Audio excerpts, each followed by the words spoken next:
These are the top 10 sneakers I reviewed. Me. Like, I had to have to review them to even get a chance of making this list. It is subjective. It is biased. It is not a fact.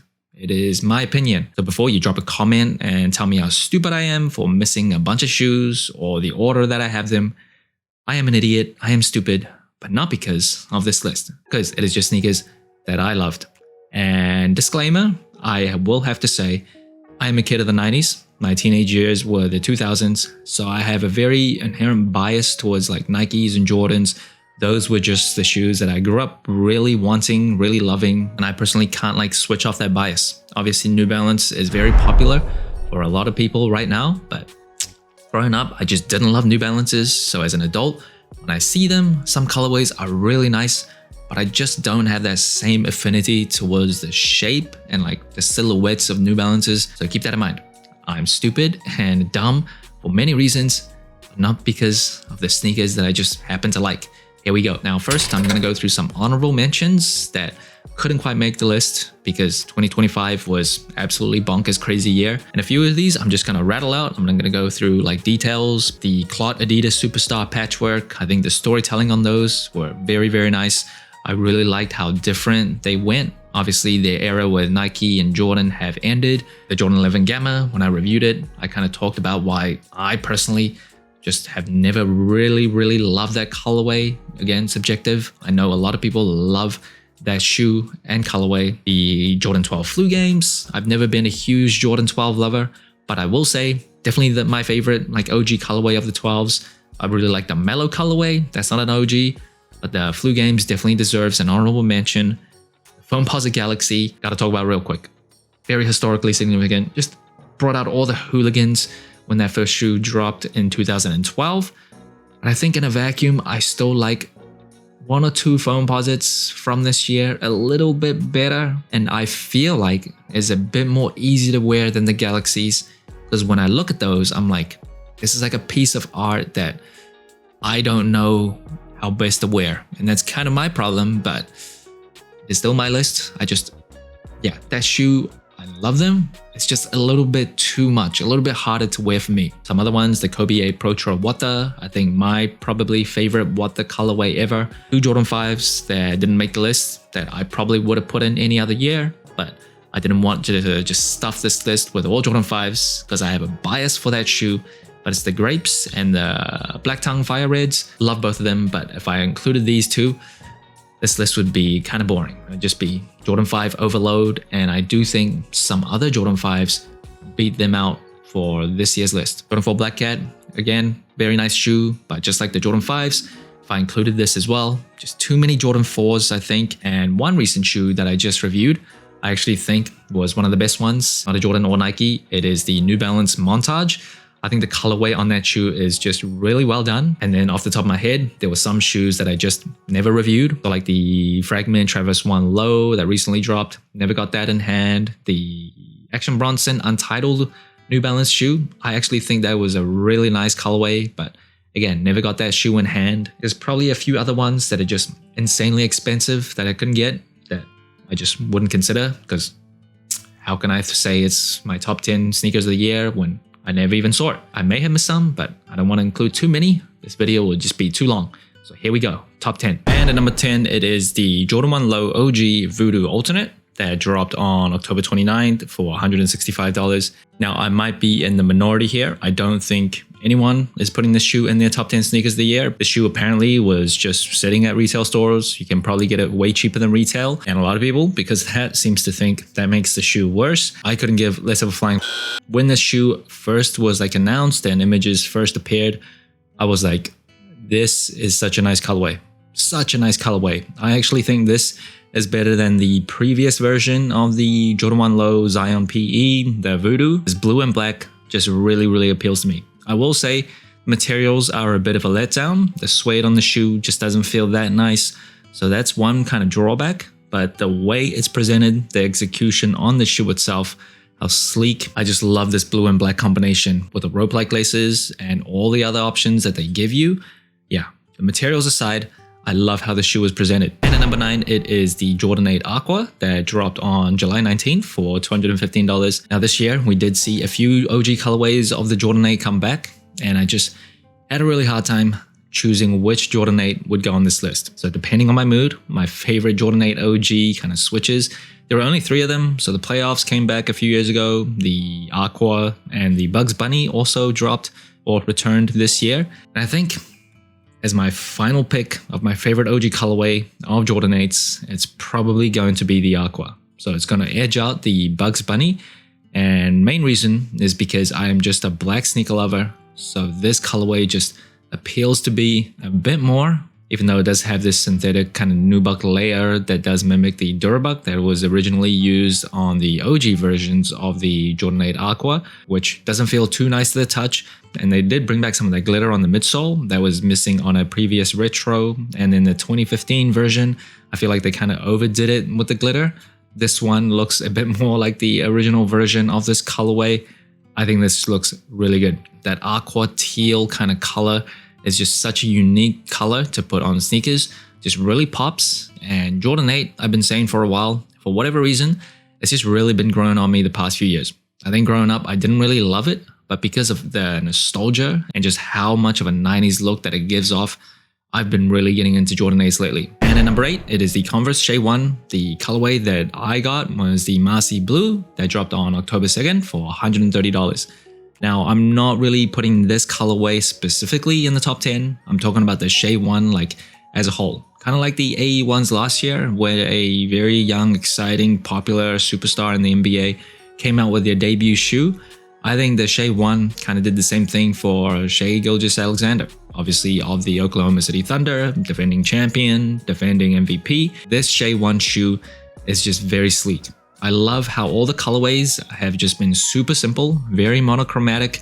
The zip up is obviously quite different. It does remind me of the Answer 4, which is always a good thing. Allen Iverson is my favorite player ever. I don't think it's the best performing basketball shoe of 2025. It's actually pretty good, but I wouldn't say anything great. Now, I did cheat a little bit because I didn't actually review the shoe. Well, I did. I actually recorded the review.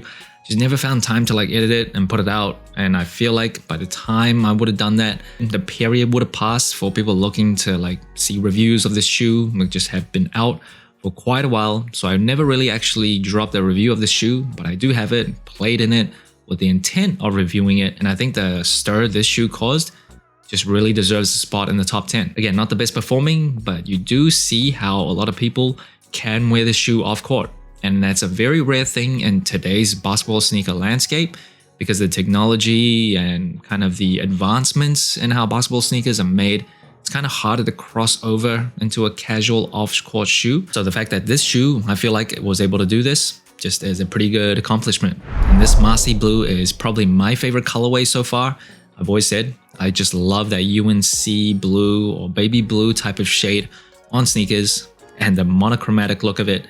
I absolutely love it. And at number 7, it is the Foamposite Pro Pearl that returned on November 27th for $240. Now, it's actually been a pretty good year for the Foamposites, pro or not. I had a really hard time deciding between this and the Pine Green, but I think just to the wearability or versatility of this colorway specifically, as well as it being the shoe that Ray Allen or Jesus Shuttleworth obviously wore and he got game. I just love the colorway on the shoe. It's a brilliant Foamposite. I remember they did that sneakers showcase. I can't quite remember when, and one of the shoes that they showcased was this, and I was like, oh, never got these growing up.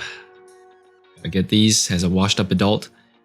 Very happy I got them. Now, at number 6, it is the Nigel Sylvester Air Jordan 4 Brick by Brick that dropped on March 14th for $225. Now, I know a lot of people are going to have this shoe as probably top 3 at least sneakers of the year, but for me, I'm an old washed up dude. So I kind of put a bit more on historical significance of different shoes, but I had to put this shoe on the list. Of course, it is one of the best releases of the year, no doubt.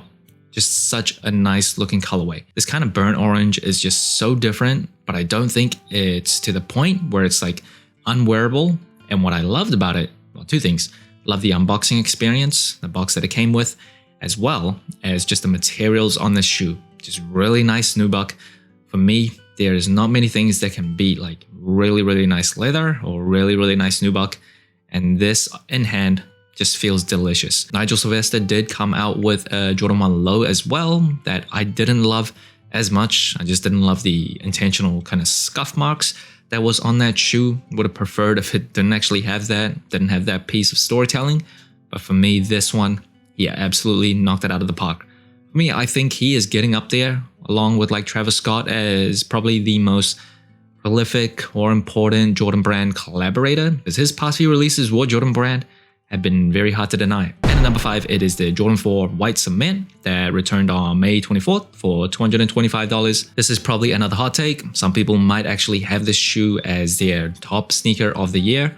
For me, this is how crazy like good Jordan 4s are. All the OG colorways are just so good that this might be my least favorite one. Like, I gave this shoe a 9 out of 10 in terms of colorway when I reviewed it. Colorway is obviously subjective, but even this being my least favorite out of the 4 OGs, it is still 9 out of 10.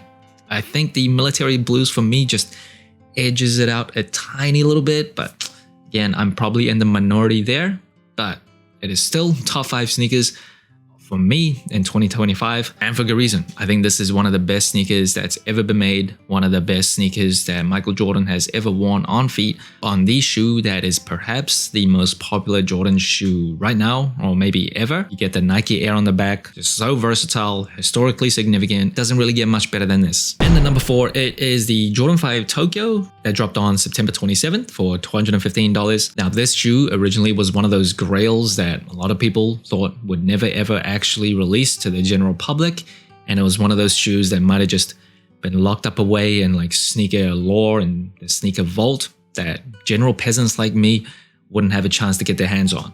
But Jordan Brand's desperate in 2025. They brought back some absolute heavy hitters, and this is one of them. Originally dropping in 2011 as part of the opening of Tokyo 23. At the time, it was the biggest Jordan store in the world.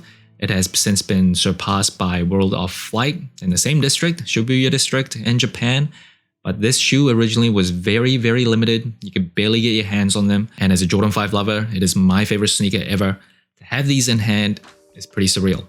But if you did have one of those original versions of this shoe, no worries, I'm still a peasant. You can still distinguish me from you, because they did change this retro to have a yellow toe cap instead of the black toe cap that was in the first version. But having this in hand, feeling this really nice nubuck,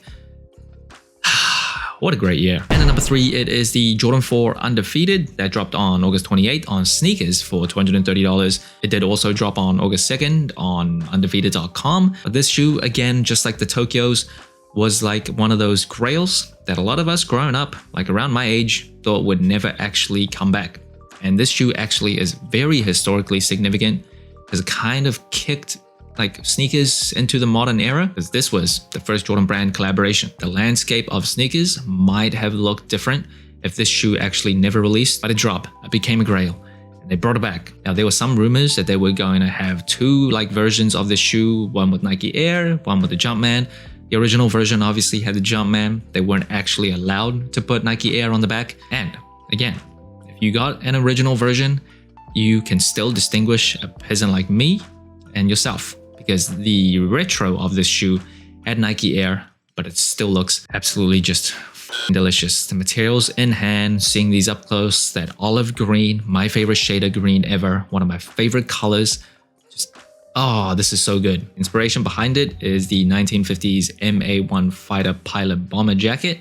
You do see that removable Velcro on the Jumpman tag on the tongue, and the Rare Air under it. It was actually the first shoe to feature Rare Air branding. Despite how great of a release and retro this was, the original was still a bit better. It came with like a custom case as well as a t-shirt. Jordan Brand is just not as generous these days, but again, like the Jordan 5 Tokyos, as like an adult sitting here, like living through the original release, being like a teenager back then, thinking I would never ever get close to owning this shoe. Oh, surreal. And the number 2, it is the Jordan 1 85 Bread that dropped on February 14th for $250. I had some complaints about the release of the shoe, not the shoe itself.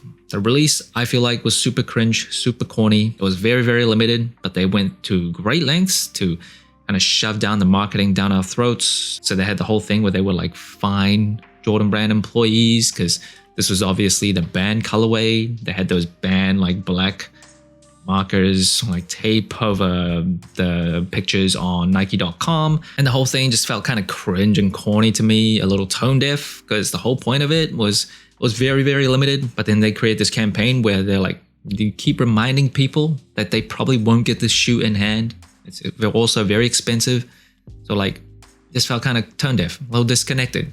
But the shoe itself, come on, the shape of it, absolutely delicious, just looks so good. The materials, really, really nice leather, super thick, just felt quality in hand. It is one of the most historically significant colorways ever, perhaps the most. Like if you argue that, I don't think that's a losing argument. In a vacuum, disregarding the campaign as well as the high price tag, just on a shelf feeling it in hand, you cannot deny how good it is. Dropping the shoe in February, it really did set the tone of how many bangers Jordan Brand was going to come out with for the rest of the year. And what also dropped in February of this year is my sneaker of the year, my absolute favorite of 2025.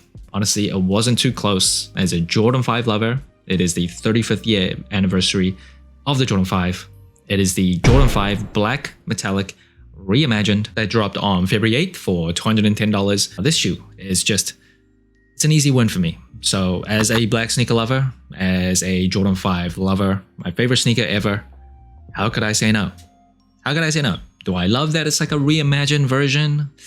Probably would have preferred if it was just like a one-to-one straight original release, but they didn't reimagine too many parts of this shoe, so I'm not really complaining. The white laces that come out of the box, Michael Jordan did wear that like on court in his PE. Jordan 5s usually don't do like as well as Jordan 4s or some very special collaborations. So people were surprised that this shoe was that popular. Bringing this back, just how delicious this shoe looks. Again, they just started off the year with such a banger. Just really set the tone for the rest of the year. Compared to last year's sneaker of the year for me, the Wu-Tang Dunks. Which one would I prefer? Oh, it's hard. That is a grail for me. I'm not answering, I'm copping out because it is top 10 sneakers of 2025. We're stuck in this year. And I do realize now that I look back on this list, it is very, very Jordan heavy, but that was kind of unavoidable. They made it a point to bring back a lot of bangers for this year. So what am I supposed to do? It is what it is. I'm going to give you my honest thoughts. I'm not going to pretend to love some shoes that I just don't love. I'm a kid of the 90s. My teenage years were the 2000s.